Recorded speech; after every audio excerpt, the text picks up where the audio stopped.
On this week's edition of the Overtime, we'll talk about NAU's football's historic victory. Speaking of football, we'll also discuss Cocoa High's first win and Flag High's crazy win last week. Finally, we'll get into NAU volleyball and its rough start to the season.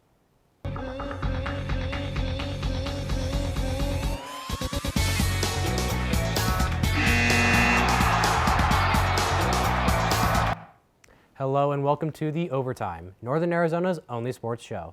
I'm your host, Brenden Martin, joining sports reporter Cameron Richardson. Cam, are you finally ready to talk some sports? Brenden, it's been too long, my friend. Let's get into it. Yes, it has. Let's get right into it.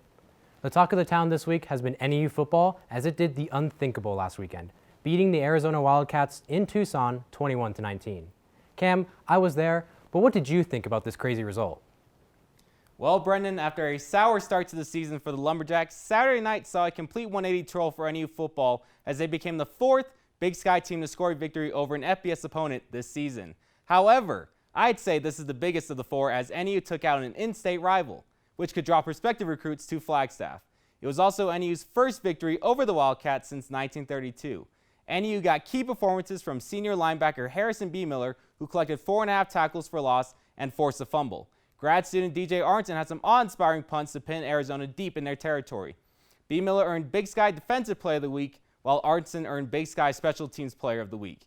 NAU was also named FCS Team of the Week. So Brenden, I'd say it's dark times for the Pac-12 Conference. What do you think? The Pac-12 certainly has had its fair share of struggles. This win for NAU seems to put the program on the map. NAU is now 1-2 on the season as it heads into conference play. The Lumberjacks will finish their 3-game road trip in Greeley, Colorado against the Northern Colorado Bears. We'll see if freshman quarterback RJ Martinez gets the chance to shine once again after coming off the bench to help pull off the upset over Arizona. Sticking with football, Flagstaff and Coconino High Schools have gotten off to good starts as well. With the Flagstaff Eagles starting off 3-0, they seem to be making a run at the 4A state title. Cameron, how have the Eagles managed to have a start like this? Well, Brenden, I was present for the game, calling the first half for KJAC Radio. The Flagstaff Eagles couldn't have remained undefeated in a more dramatic fashion. Seriously, not even the Cohen brothers could craft a script comparable to what occurred at the Walkup Skydome last Friday evening. Flagstaff struggled through the first half and was getting marauded by Mingus senior running back Angelo Alvarez, who scored 5 touchdowns, which included 2 kickoff returns. The Eagles even trailed by scores of 28-7 and 35-14 before a miraculous comeback led by senior quarterback Bodie Meyer and junior wide receiver Jake Weidinger.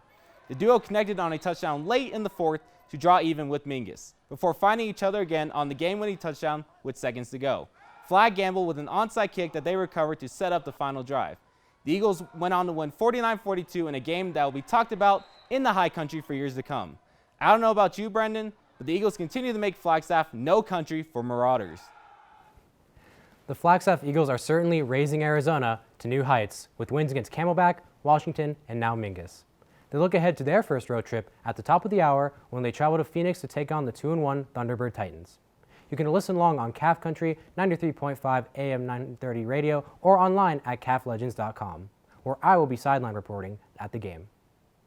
Now, moving very quickly to Cocoa High, after having their first game of the season against the Cactus Cobras canceled due to COVID-19 protocols, the Panthers finally got to play its first game last Friday against Cactus Shadow Falcons and won in a nail-biter 26-24. Jonathan Harmillo, who played in his first game since being involved in a major car accident a year ago, led the Panthers to victory, running for 119 yards on 14 carries. They head south to Tempe to take on the 2-1 Marcos Deniza Padres. We wish them luck and safe travels. When we return, we'll switch back to NAU sports and talk volleyball. Don't go anywhere.